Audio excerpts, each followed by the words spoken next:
Assalamualaikum warahmatullahi wabarakatuh. Ila Nabi al-Karim wa sahabatil kiram wa li jami'il muslimin wal muslimat wal mu'minin wal mu'minat al-ahya'i minhum wal amwat. Al-Fatiha.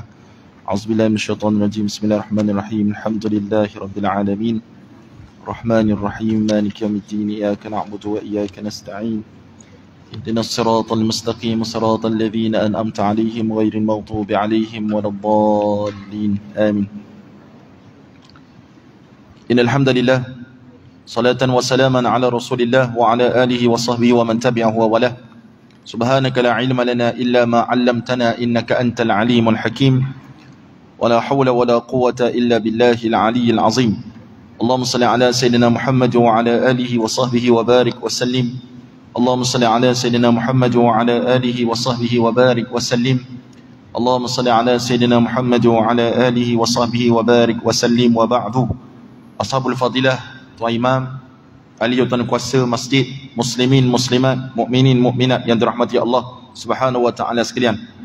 Syukur pada Allah Azza wa Jalla kerana kita dapat bertemu pada bulan ini. Walaupun pada waktu jadual saya tak dapat nak hadir sebab ada sambutan kelahiran anak yang ke-6. Alhamdulillah pada malam ni kebetulan tidak ada ke mana-mana. Kebetulan pula cuti umum. Maka saya diberi kesempatan untuk bertemu dengan tuan-tuan sebab guru yang bertugas mungkin sedang bercuti lah pada waktu ini. Jadi kita masih lagi menyambung pengajian 40 hadis Nabi SAW memberi peringatan. Sampai ke berapa dah? Ustaz apa ni? Ha? 22.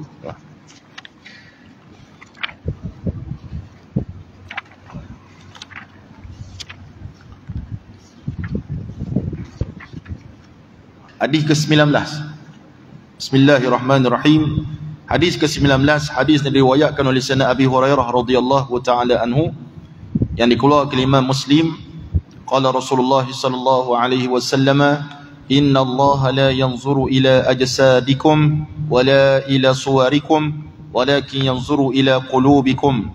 Wa fi riwayatin wa a'malikum.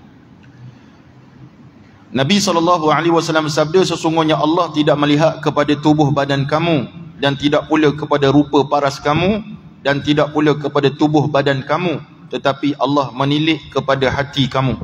Dalam riwayat lain, wa a'malikum, dan amalan kamu.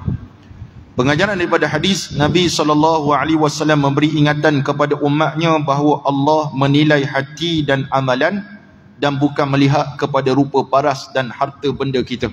Walaupun mungkin kita tak kacak, tidaklah cerita Allah tidak pandang kepada sosok tubuh kita. Allah Subhanahu wa taala hanya memandang kepada amalan yang kita lakukan ataupun hati kita. Jangan pula menyalahertikan hadis ini seperti contoh memakai pakaian yang meredahkan aurat. Ni ada orang salah guna hadis ni. Dia kata, you jangan judge I. You nampak je I pakai macam ni tapi hati I baik, dia kata. Contoh dia kata, jangan lihat luaran saya tapi lihat hati saya. Atau jangan cepat menghakimi saya dengan memandang pakaian saya tapi hati saya bersih. Ramai kau orang macam tu. Influencer, figura-figura yang hebat dalam media sosial ni, dia pakaiannya Masya Allah, Tabarakallah. Bila mana kita tegur tak boleh buat begitu, pakai macam ni tak boleh, jangan judge I. Jangan judge, dia kata. Jangan menghakimi dia sebab hati saya bersih. Ini adalah perkataan yang terang-terang mempermainkan hadis Nabi sallallahu alaihi wasallam. Mafhum dia nak ambil daripada kalam Rasulullah yang benar ini. Tapi kata ulama, kalimatul haq yuridu bihal batil. Dia guna kalimah yang betul tapi dia maksudkan dengan perkara yang batil. Memang Allah tak tengok pada rupa paras. Allah tengok pada hati. Tetapi gambaran luaran menggambarkan dalam hati. Walaupun ada yang sebaliknya, hatinya teruk, luarnya bagus. Tapi nahnu nahkumu bizzawahir. Kita berhukum pada benda yang nampak. Allah yang berhukum pada benda yang tak nampak. Kita tengok orang tu saleh, orang tu bagus akhlak dan sebagainya, luaran dia, maka kita khabar dia ni orang yang baik. Bukan tugas kita untuk menyelidiki hati dia. Dia ni fasik ke, munafik ke, jahat ke dan sebagainya. Itu bukan tugas kita sebagai seorang hamba. Itu tugas kepada Tuhan hamba, iaitu Allah Subhanahu wa ta'ala. Perlu mendidik hati dan jiwa agar sentiasa istiqamah melakukan sesuatu perkara dengan ikhlas semata-mata kerana Allah Subhanahu wa taala.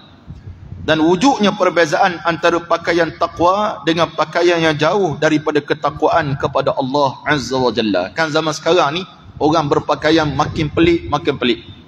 Sepatutnya makin kaya kita ni, makin hebat kita, negara kita ni, makin bertamadunlah pemakaian. Tapi pemakaian makin teruk. Seluar molek-molek ada, ditebuknya dekat lutut. Ditebuk kat lutut itu style. Kalau pakaian yang molek-molek ada, diketatkan pakaian tersebut, akhirnya mendedahkan tubuh badan mereka.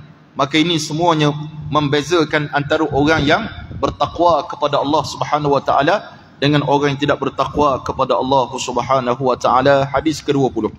Hadis diriwayatkan oleh Sayyidina Thawban radhiyallahu taala anhu yang dikeluarkan oleh Imam Ibn Hibban. Qala Rasul sallallahu alaihi wasallam, inna rajula, bahawanya seseorang itu, la yuhramu ar-rizqa, diharamkan ataupun disempitkan rezeki, bidhambi yusibuhu, dengan sebab dosa yang mengenai dirinya.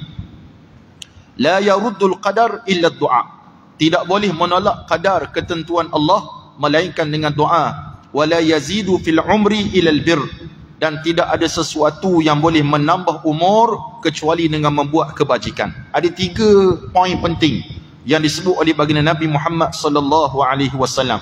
Nombor 1, baginda Nabi mengingatkan umatnya bahawa persoalan rezeki dan dosa ada kaitan.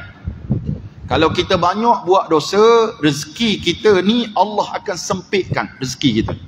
Semayangnya malah, buat ibadat kepada Allahnya malah, istighfarnya malah, selawat pada Nabi pun tak nak, macam-macam tak buat. Yang banyaknya dia melakukan maksiat kepada Allah, tikar nombor ekor, judi, pil, macam-macam dia buat maksiat kepada Allah Subhanahu wa taala. Maksiat ni punca kepada rezeki kita sempit. Ada pula orang kata, ustaz, saya semayang tak tinggal, ibadat tak tinggal, sempit juga rezeki saya. Sebab apa sempit? Maka kita beriman kepada qada dan qadar Allah Subhanahu wa taala. Allah sebut, innallaha yabsutur rizqa liman yasha'u wa yaqdir. Sesungguhnya Allah Subhanahu wa taala membentangkan, memberikan rezeki kepada siapa yang Allah nak, memewahkan kepada siapa yang Allah nak, dan Allah boleh sempitkan. Itu sebab wujudnya orang B14, T20, macam-macam lah, Terminator, macam-macam jenis manusia-manusia yang kaya raya hari-hari hari raya, yang sederhana hidup dia, yang miskin, yang fakir, yang miskin. Ada beza fakir, miskin. Kalau orang tanya mana lebih miskin, fakir ke miskin? Jawapannya, miskin lebih fakir daripada, miskin lebih miskin daripada fakir. Kalau fakir tu dia boleh hidup lagi. Miskin ni orang yang mana kategori tak ada kemampuan dah nak makan, tak larat, bukan tak larat, tak ada kerja, susah hidupnya.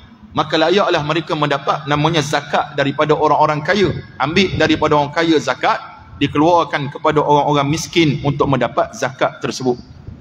Baru ni ada orang tanya pada kita, dia ada seorang sepupu yang susah hidup dia, dia ada duit simpanan nak kena keluarkan zakat, boleh tak bagi kat sepupu tersebut?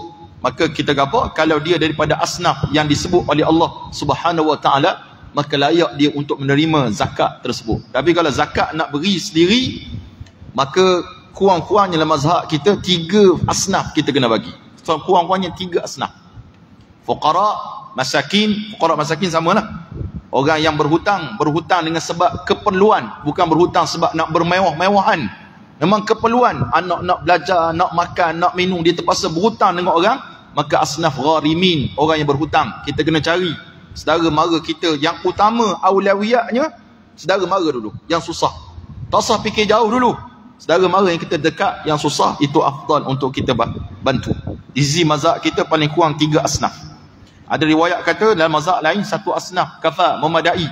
Tapi untuk menyelamatkan lebih bagus 3 asnaf dan ke atas lah kita bagi. Tak usah kita bagi satu tempat dengan zakat tersebut. Itu kalau nak bagi sendiri.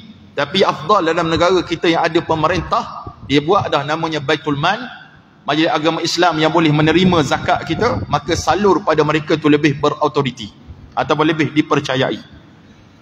Yang kedua, ikutilah segala keburukan yang dilakukan dengan segera melakukan kebaikan.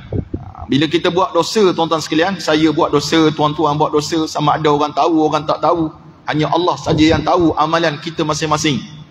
Bila kita buat dosa, ittabi' sayyi'atal hasanah tamhuha. Ikuti segala kejahatan yang kita buat dengan kebaikan.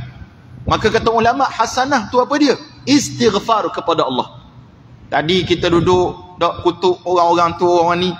Kalau kita kutuk orang, mengumpat orang, kena minta maaf dengan dia. Tapi kalau kita buat satu dosa, contohnya kita buka mana? bukan buka gitu sekarang ni, tekan je, tekan tingkap kereta gitu.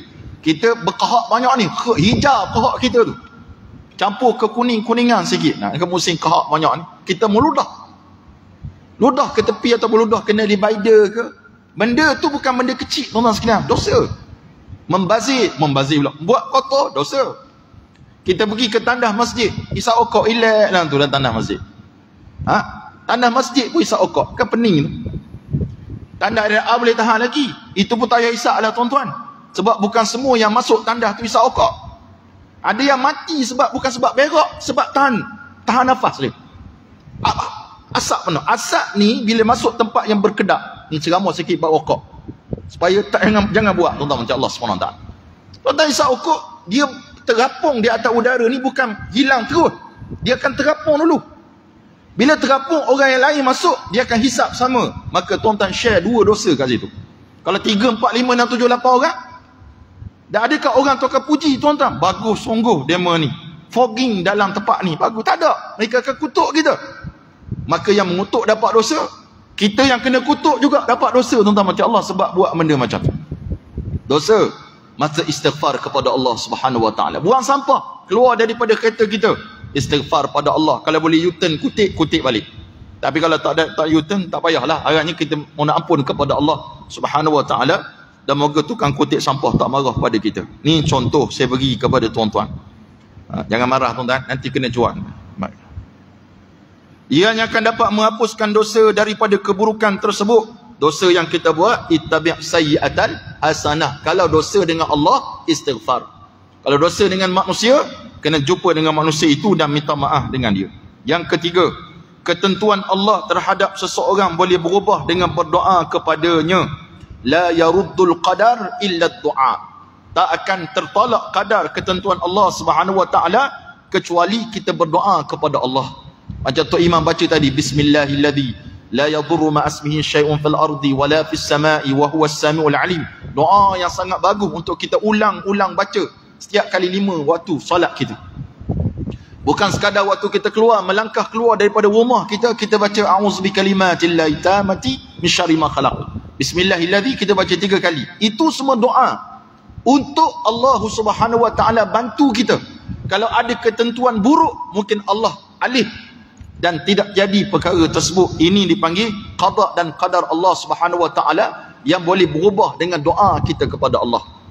Mungkin rezeki kita banyak ni, tapi dengan sebab kita berdoa kepada Allah, rezeki kita bertambah lagi. Itu yang disebut oleh Nabi kita Muhammad sallallahu alaihi wasallam.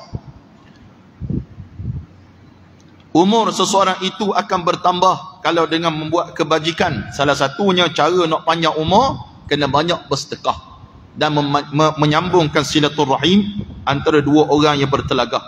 Dan penambahan ini sama ada benar-benar bertambah umur atau bertambah keberkatan dalam umurnya itu.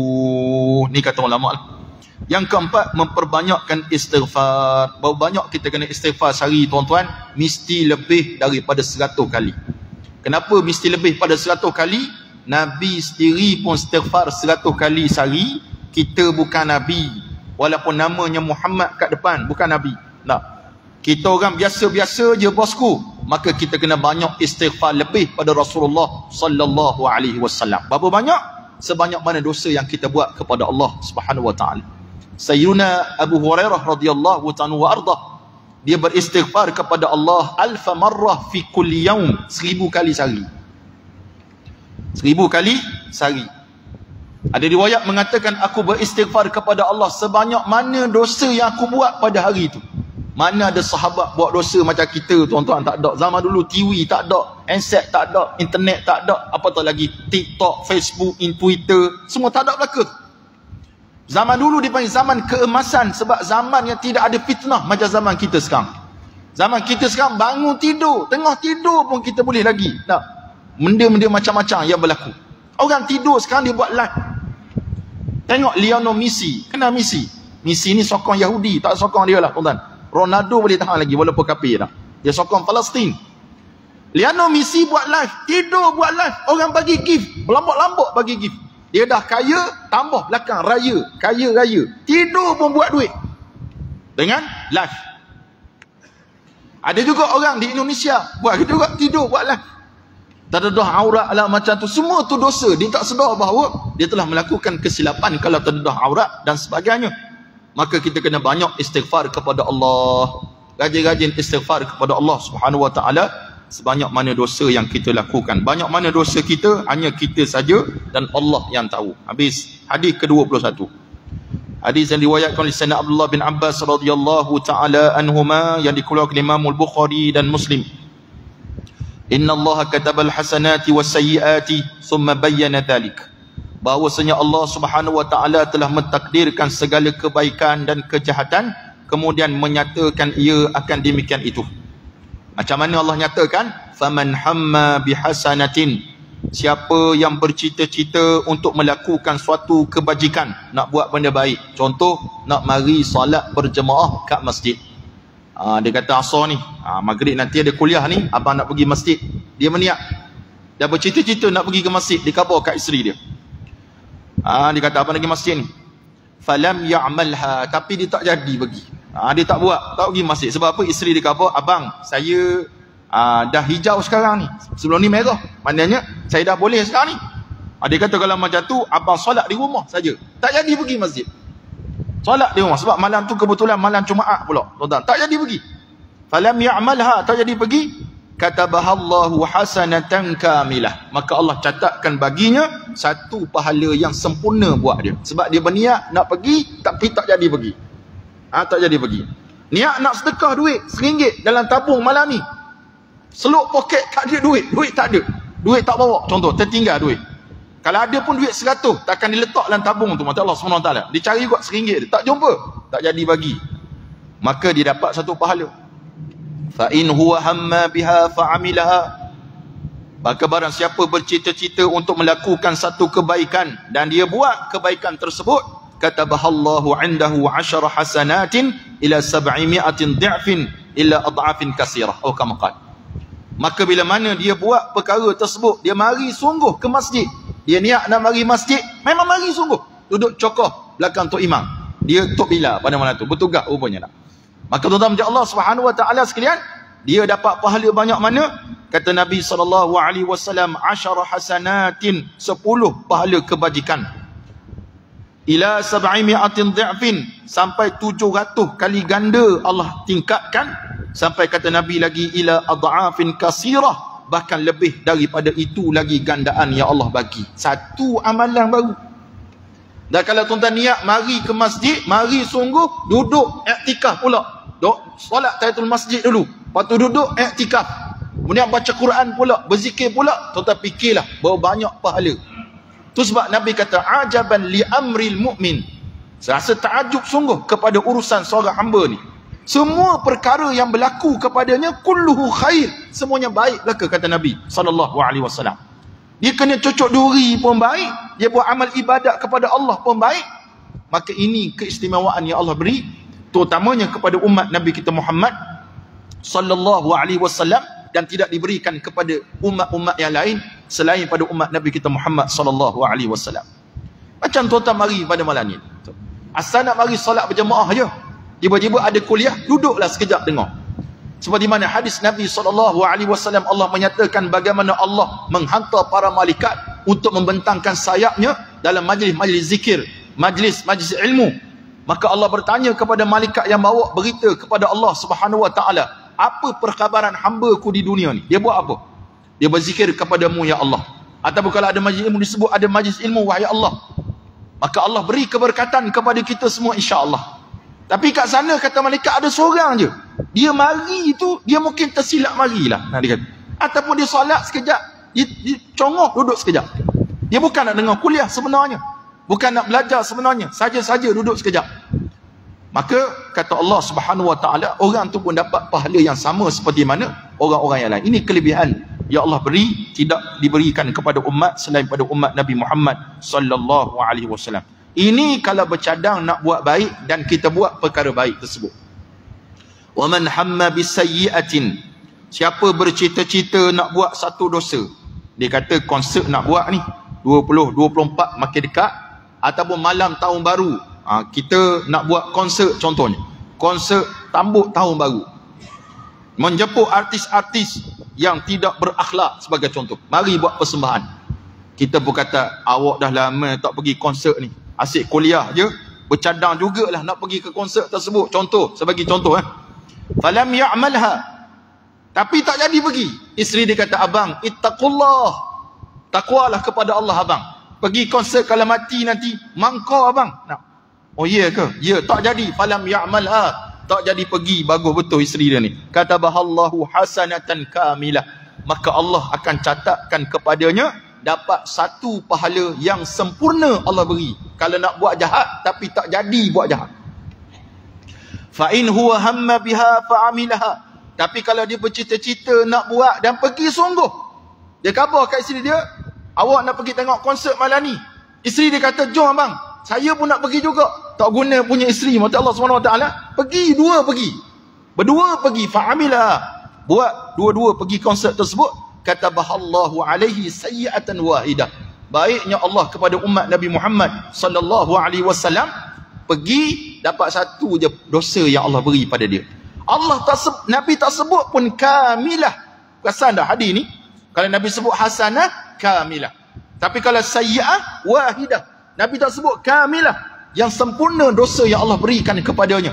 Ini menunjukkan keistimewaan yang tidak ada pada umat selain pada umat Nabi kita Muhammad sallallahu alaihi wasallam. Pengajaran daripada hadis Nabi, Rasulullah sallallahu alaihi wasallam memberi ingatan kepada umatnya tentang catatan pahala dan dosa di atas setiap perkara yang mereka lakukan. Ni kita kena imani betul-betul tuan-tuan sekalian.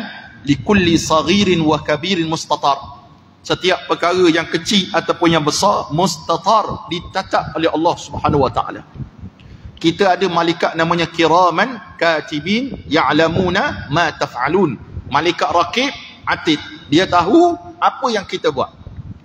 Selagi mana kita masih waras dan sedar akil balik, kita ni muslim, kita ni orang beriman kepada Allah Subhanahu wa taala, kita imani bahawa segala kerja buat kita ni dalam catatan para malaikat Allah Subhanahu wa taala, dan malaikat tak makan rasuah. Malaikat tak boleh nak rasuah dia.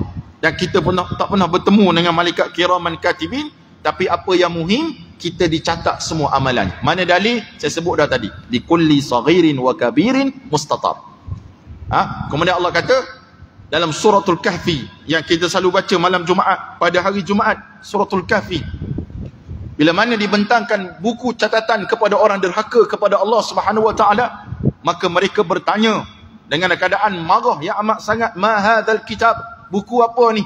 La yughadir, tidak tinggal, saghiratan, kecil, wala kabiratan, besar, sikit ataupun banyak, illa ahsaha, kecuali semua tercatat dalam tu. Mana lagi dalil? Faman ya'mal misqala dzarratin khairan yarah wa man ya'mal misqala dzarratin syarran yarah. Banyak benar dalil tersebut menunjukkan kepada kita kena berhati-hati sungguh di atas segala kerja buat kita, sama ada beroleh pahala atau beroleh dosa daripada Allah Subhanahu wa taala. Yang kedua, hanya dengan niat untuk melakukan amal soleh. Niat ni qasdu syai' muqtarinan bi fi'li. Itu niat. Kita niat nak buat satu benda, kita buat amal soleh, akan diberi ganjaran satu pahala. Dan apa yang menarik adalah jika dia melaksanakan apa yang diniatkannya itu, Allah Subhanahu wa taala akan memberikan ganjaran yang sangat banyak kepadanya. Ini hebat. Allah Subhanahu wa taala bagi keistimewaan kepada umat Nabi Muhammad sallallahu alaihi wasallam. Manakala jika seorang berniat untuk melakukan kejahatan ataupun maksiat kepada Allah, niatnya itu belum lagi dicatat sebagai dosa, kecuali jika dia melakukan dosa tersebut dan akan dicatat dengan satu dosa sahaja, catatan dosa, dan tidak digandakan oleh Allah Subhanahu wa taala. Hadis ini buktikan kelebihan yang ada pada umat Nabi Muhammad sallallahu alaihi wasallam yang mana ianya tidak diberikan kepada umat yang lain. Hadis ke-22, hadis riwayat Imam Al-Bukhari dan Muslim daripada Sayyidina Anas radhiyallahu ta'ala anhu wa ardah, qala Rasul sallallahu alaihi wasallam, innal 'abda idza wudi'a fi qabrih, bahawasanya hamba Allah bila diletakkan dalam kuburnya, wa tawalla anhu wa ashabuh, dan berpaling daripadanya segala sahabat-sahabatnya, tak berapa jauh sekira-kira terdengar bunyi tapak kasut. Kita semua ni tuan-tuan sekalian bakal jenazah belaka. Saya pun bakal jenazah, tuan-tuan pun bakal jenazah. Tak tahu bila kita akan dijenazahkan oleh Allah Subhanahu wa taala, tapi memang kita semua akan pergi kat situ. Maka dengar betul-betul cerita ini supaya mengambil iktibarlah kita. Moga-moga Allah Subhanahu wa taala mematikan kita dengan kematian yang sangat baik untuk kita menghadap Allah Subhanahu wa taala nanti. Maka bila mana berpaling orang, balik belaka dah, saudara mara balik, suami balik, anak-anak balik, menantu-menanti balik, kawan-kawan, best friend, semua friend-friend balik belaka dah, penggali kubur pun balik, tuan-tuan macam Allah Subhanahu wa taala, sampai kita dengar tapak kaki mereka balik. Tu sebab ahlu kubur ni ataupun orang duduk di kubur, telinga mereka cukup tajam. Mana dalil dia? Nabi pernah menyeru kepada Abu Jahal, Amr bin Hisham, Uqbah bin Abi Mu'aid, Al-Walid bin Mughirah. Peperangan Badar, bila mana selesai perang Badar, Nabi panggil mereka ni. Bukankah janji Allah itu benar? Maka Sayyidina Umar bertanya pada Nabi SAW, adakah kamu bercakap dengan orang yang telah mati, wahai Rasulullah? Maka jawab Nabi, mereka lebih dengar daripada kamu. Mereka boleh dengar. Itu sebab bila mana kita beri ke kubur, sunnah yang sangat hebat, kita bagi salam. Nombor satu, Assalamualaikum. Tak reti cakap panjang-panjang, Assalamualaikum cukuplah. Tak. Kalau kita pergi kat kubur mak kita, Assalamualaikum mak, panggil mak. Kalau dulu panggil mak, jangan tukar pula mama. Mak lah, mak tetap mak. Assalamualaikum warahmatullahi. Assalamualaikum ya ahli diyar minal muslimin wal mu'minin, wa inna insyaallah bikum lahikun, antumus sabiqun wa nahnu lahikun. Kita sebut kepada ahli kubur, wahai ahli kubur, kamu mendahului kami dan kami akan follow rapat kamu nanti. Maka kita bagi salam, mereka jawab salam kita.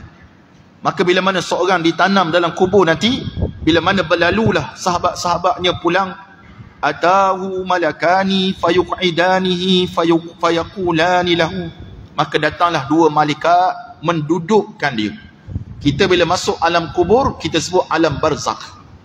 Barzakh dalam bahasa Arab al-hajizu baina syai'aini, iaitu dinding pembeda antara dua keadaan, dunia akhirat, duduk tengah-tengah. Alam barzakh ni kata ulama terlebih luas daripada alam dunia ni. Alam dunia ni luas dah, alam barzakh lebih luas daripada alam dunia. Alam yang tak tahu kecuali kita masuk satu masa nanti. Maka tuan-tuan macam Allah, alam ni sangat menggerunkan sebenar-benarnya, sangat menggerunkan bagi kita yang kurang amalan kepada Allah Subhanahu wa taala. Maka malaikat pun mendudukkan orang itu, fayaqulani lahu, maka dikatakan keduanya kepada hamba Allah yang dikebumikan itu, ma kunta taqulu fi hadzal rajul, apa yang kamu kata pada lelaki ini, Nabi Muhammad sallallahu alaihi wasallam. Tak tahulah sama ada dibentangkan wajah Rasulullah ke macam mana ke, tak tahu. Tapi malaikat tu akan tanya, apa yang akan kamu sebut tentang orang ini? Fa ammal mu'minu, adapun orang mukmin, fayaqulu, maka mereka berkata, dia akan bercakap, asyhadu annahu abdullah wa rasuluh, aku menyaksikan bahawa dia adalah hamba Allah dan rasulnya. Itu jawapan daripada orang yang mukmin. InsyaAllah kita semua ni beriman kepada Allah Subhanahu wa ta'ala. Allah lembutkan lidah kita untuk dapat menjawab dengan baik insyaAllah. Fayuqalu lahu, fayuqalu, maka dikatakan kepada orang itu, unzur ila maq'adika minan nari qad abdalakallahu bihi maq'adan minal jannati fayarahuma jami'a. Maka kata malaikat, kamu tengok tempat kamu di neraka dulu. Di neraka Allah Subhanahu wa ta'ala telah ubah tempat itu, dan sekarang tengok tempat kamu yang mana Allah tempatkan dalam syurga. Maka semua dapat melihat perkara tersebut. Maka kalau kita baca hadis yang lain, tuan-tuan sekalian, bagi orang beriman kepada Allah sebenarnya, mereka sudah tahu tempat dia. Itu sebab bila mana kita baca hadis, bila mana seseorang itu suka untuk jumpa dengan Allah, Allah suka untuk jumpa dengan dia. Siapa tak suka jumpa Allah, Allah tak suka jumpa dengan dia. Kalau kita faham dengan literal hadis, Semua orang tak suka jumpa Allah, mana tak nak mati lagi. Sebab sahabat bertanya pada Rasulullah, kami tak gemar mati. Tapi faham para ulama bila mana mensyarah hadis ni, kata ulama bermaksud bahawa orang yang nak mati dibentangkan kepadanya tempat di akhirat nanti. Kalau dia ahli syurga, dia tampak dah tempat di syurga, maka dia memang teringin benar nak masuk syurga. Itu maksudnya dia teringin bertemu dengan Allah dan Allah teringin bertemu dengan dia. Adapun orang fasik, orang munafik, orang kafir, ahli maksiat, waliyadzubillah min zalik, masa di sakarat nak mati, Allah dah bentang dah tempat dia neraka, maka dia tak suka nak masuk neraka, seolah-olah dia tak suka bertemu dengan Allah Subhanahu wa taala, maka Allah pun tak suka bertemu dengan dia. Itu mafhum syarah para ulama tentang hadis yang mengatakan bahawa siapa suka jumpa dengan Allah, Allah suka untuk jumpa dengan dia dan sebaliknya. Kemudian wa yufsahu lahu qabrahu 70 dhira'a, diluaskan kuburnya seluas 70 hasta. 70 hasta ni panjang tuan-tuan sekalian, sekitar 7-8 tingkat. Hasta satu hasta. Balik nanti tolong kira lah, 70 hasta dibentangkan. Tuan-tuan jangan bayang kubur tu ditolak macam jem tolak rapat ke dinding, bukan gitu. Itu gambaran yang salah. Sebab kita sebut tadi barzakh, alam barzakh. Dia tak sama macam alam dunia yang kita nampak sempit lah, luas lah. Tapi alam barzakh ni Allah buat lain daripada tempat yang kita berada sekarang. Wa yumla'u alaihi khadiran ila yaumi yub'atsun, dan dipenuhi kuburnya itu dengan hijau-hijauan macam taman dah, cantik sampailah hari dibangkitkan oleh Allah Subhanahu wa taala. Dalam riwayat lain, malaikat akan berkata kepada orang itu, tidurlah kamu seperti mana tidurnya pengantin baru. Orang pengantin baru seronok tidur, tuan-tuan Allah. Pengantin lama tak apa seronok dah. Tak. Dulu peluk isteri, sekarang peluk bantal golek je, tak peluk isteri dah. Tak boleh nak peluk, dia kata, tak sampai tangan. Tuan-tuan. Sama juga nak peluk suami pun tak lepas tangan. Maka hadirin Allah Subhanahu wa taala sekalian, kemudian wa ammal kafiru awil munafiq, adapun orang kafir dan orang munafik, dengar betul-betul wahai orang yang bukan Islam. Kalau kamu rasa kamu tak kena apa-apa oleh Allah Subhanahu wa taala, fa'lamu, kena tahu betul-betul kamu pun akan disoal oleh Allah Subhanahu wa taala satu masa nanti. Wa ammal kafiru awil munafiq fayuqalu lahu ma kunta taqulu fi hadzal rajul. Soalan yang sama, apa yang kamu sebut kepada laki-laki ini, iaitu Nabi kita Muhammad sallallahu alaihi wasallam, fayaqulu la adri, maka jawab orang kafir ataupun orang munafik, saya tak tahu. Wa kuntu aqulu ma yaqulun nas, dan aku berkata seperti mana apa yang disebut oleh manusia lain, mana taklid gitu je. Maka fayuqalu lahu, maka dikatakan kepada orang kafir itu ataupun orang munafik itu, la daraita wa la talaita, kamu tak tahu dan kamu tak siap belajar. Ni apa gitu?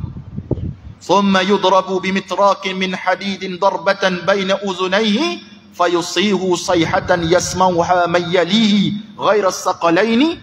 Kemudian bila mana tak dapat jawab soalan tersebut, maka Allah Subhanahu wa taala memerintahkan malaikat tadi untuk ketuk kepala orang tu, antara dua telinga, sama ada daripada sini atau daripada arah belakang, ketuk, yang menyebabkan tuan-tuan Allah Subhanahu wa taala fayasih, dia berteriak, menjerit, sayhatan, dengan jeritan, yasmauha mayyalihi, yang dapat didengar oleh semua makhluk, ghairas saqalain, kecuali pada dua makhluk tak boleh dengar, iaitu manusia dan jin. Jin tak dengar, manusia pun tak dengar.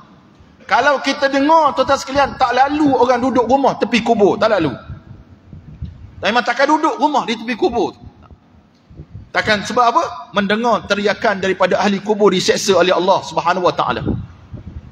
Wa yadai, kemudian disempitkan kuburnya, hatta takhtalif adla'uh, sehingga berselisih tulang rusuknya. Dari riwayat lain Nabi tunjukkan jari, memasukkan dalam jari yang lain, Nabi kepit macam ni, menunjukkan bagaimana tulang rusuk itu masuk macam tu, dihimpit oleh Allah Subhanahu wa taala akan kubur itu. Hadis riwayat Imam Al-Bukhari dan Imam Muslim. Mafhum daripada hadis ini, Rasulullah sallallahu alaihi wasallam memberi ingatan kepada umatnya tentang keadaan seseorang bila dimasukkan dalam alam barzakh pada satu masa nanti. Jika hamba itu seorang yang beriman, maka mudah baginya untuk menjawab segala persoalan daripada malaikat munkar nakir, dan diberi layanan yang cukup istimewa dalam kubur nanti. Moga kita jadi macam itulah insya-Allah. Amin ya rabbal alamin. Yang ketiga, namun kepada orang kafir dan munafik, keadaan mereka sangat menyedihkan kerana mereka tidak akan mampu untuk menjawab persoalan yang diajukan kepada mereka, dan akhirnya mereka akan diazab di dalam kubur nanti. Orang munafik tak boleh jawab, orang kafir tak boleh jawab, maka kena azab oleh Allah Subhanahu Wa Taala di alam barzakh. Yang terakhir sekali, sentiasalah kita mempersiapkan diri untuk menghadapi suasana dan keadaan yang disebutkan oleh baginda Nabi Muhammad sallallahu alaihi wasallam ini, dengan terus-menerus melakukan segala perintah Allah dan meninggalkan segala tegah larangannya. Contohnya, kalau kita lah, yang tuan-tuan saya tahu semuanya beramal dengan istiqamah membaca Al-Quran, maka bacalah sebanyak-banyak boleh tuan-tuan sekalian. Sebab nilaian kita di sisi Allah Subhanahu Wa Taala pada akhir ayat yang kita baca. Banyak kita baca, tinggi darjat kita di sisi Allah Subhanahu Wa Taala. Meriah kubur kita dengan lampu ataupun dengan cahaya-cahaya daripada Allah Subhanahu Wa Taala. Dan amalan surah-surah tertentu sangat bagus untuk kita amalkan sampai boleh dijadikan wirid harian kita. Contohnya Suratul Mulk yang tuan-tuan baca selalu tu. Bacalah tuan-tuan sekalian, sebab Suratul Mulk dapat menyelamatkan kita dalam kubur nanti. Nabi sebut hiyal mani'ah, hiyal munjiyah. Dialah penegah dan dia boleh menyelamatkan. Menyelamatkan siapa? Menyelamatkan orang dalam kubur satu masa nanti. Kalau kita duduk seorang-seorang dalam kubur, Suratul Mulk akan menjadi peneman kepada kita. Maka dari riwayat lain Nabi kata syafaat li rajulin hatta ghufira lah, akan dia minta ampun kepada Allah Subhanahu Wa Taala, memberi keampunan, memberi pertolongan kepada seseorang hamba sampai Allah ampunkan dosa dia. Selagi mana Allah tak ampun dosa, dia akan minta kepada Allah Subhanahu Wa Taala agar Allah ampunkan dosa kita. Maka Nabi sangat berhajat untuk diletakkan Suratul Mulk dalam dada-dada umat dia. 30 ayat je tuan-tuan sekalian. Kalau kita tak mampu lagi baca, belajarlah untuk kita baca dan amalkan pembacaan. Semalam pagi tadi saya tengok kisah Ustaz Farid Rawi, Dr. Farid Rawi Abdullah. Dia belajar Al-Quran pada umur 18 tahun. Dia masuk Islam sekitar umur tu lah 18 tahun. Dan sekarang ni orang suara pun sedap dengan baca Quran dan sebagainya. Dia kata dia pergi belajar Al-Quran, nak belajar Quran, cari guru Quran, ustaz-ustaz, semua reject dia, tak nak mengajar. Kelas penuh lah, macam tu lah, macam ni. Akhirnya dia rasa kecewa sebab tak boleh nak baca Quran. Dah masuk Islam, tak boleh baca Quran. Akhirnya duduk depan rumah kakak dia. Lalu budak umur 8 tahun baru balik mengaji. Dia panggil budak tu, mari sini, kamu balik mana? Balik mengaji. Kamu dah baca Quran? Dah baca. Sikit lagi nak habis, nak khatam. Dia kata, boleh tak kau ajar saya? Bayar umur 8 tahun, ajar umur 18 tahun. Budak tu tengok ke atas, kata Ustaz Farid Rabi lah. Tengok ke dia, dia kata, nanti saya tanya mak saya. Kalau mak saya bagi, saya ajar. Esoknya dia menunggu budak tadi, dan budak tu datang. Budak tu jadi guru kepada Ustaz Farid Rabi. Dia kata dia belajar hanya 3 bulan je. Daripada Muqaddam, Ali data A, dia bawa ia lebak tu, dia belajar setiap hari setengah jam, kecuali Sabtu dan Ahad, kata dia. Dalam tempoh 3 bulan, dia boleh baca Al-Quran. Caranya macam mana? Setengah jam belajar dengan budak tu, 3 jam dia murajaah. Sampai dia masyi, sampai mahir baca Quran. Jadi kalau kita ni bukan macam Ustaz Farid Rabi, lahir-lahir dah memang Islam, maka tuan-tuan kena banyak belajarlah, baca Al-Quranul Karim. Cari mana-mana boleh mengajar. Dia minta bayar 10 riyal, 20 riyal, bayarlah 100 riyal pun tak apa. Sebab bacaan Quran ni untuk kita, bukan untuk orang lain. Salah satunya, pengamalan Suratul Mulk sangat bagus untuk kita amalkan setiap hari dan jangan kita miss. Tak boleh baca sebelum tidur, bacalah waktu yang biasa tengah masjid buat lepas isyak, ataupun sebelum mana-mana kita berjalan waktu solat kita baca, untuk kita menyelamatkan diri kita daripada azab Allah Subhanahu Wa Taala satu masa nanti, insya-Allah. Masuk isyak apa boleh? Tak masuk. Dah dekat. 3 minit lagi. Akhir sekali, sebelum saya menamatkan kuliah saya, selamat masuk tahun barulah buat semua muslimin dan muslimat yang dirahmati Allah Subhanahu Wa Taala sekalian. Moga tahun hadapan Allah panjangkan usia kita untuk nambah amal ibadah kepada Allah. Ingatlah, pertambahan usia kita sebenarnya pengurangan umur yang Allah berikan kepada kita sebenarnya. Sama ada kita dapat bersiapkan diri kita dengan sebaiknya untuk bertemu dengan Allah satu masa nanti, ataupun kita dikategorikan orang yang rugi dengan umur yang panjang, kita gagal melaksanakan banyaknya ibadah kepada Allah Subhanahu Wa Taala. Dan kita doakan tahun 2024 ni lebih baik daripada tahun 2023. Dan kebetulan pula Cik Covid pun nak mari, sedang mari, tuan-tuan mati Allah. Dan jen baru pun telah sampai dekat Malaysia. Maka jagalah kesihatan tuan-tuan yang dirahmati Allah Subhanahu wa taala sekian sebaiknya. Moga Allah menyelamatkan kita daripada fitnah dan ujian ini yang semakin hari semakin membarah, yang menyebabkan kita rasa takut tuan-tuan Allah Subhanahu wa taala akan perkara itu. Wallahu ta'ala alam. Aqulu qawli hadza wa astaghfirullahal azim li wa lakum wa lisairil muslimin wal muslimat fastaghfiruhu fa ya fawzal mustaghfirin wa ya najatat taibin. Bismillahirrahmanirrahim. ربنا آتنا في الدنيا حسنة وفي الآخرة حسنة وقنا عذاب النار. اللهم صل إخواننا المجاهدين والمستضعفين في غزة يا رب العالمين. اللهم إنا نجعلك في نهور أعدائنا ونعوذ بك من شرورهم. اللهم رد كيدهم على نهورهم.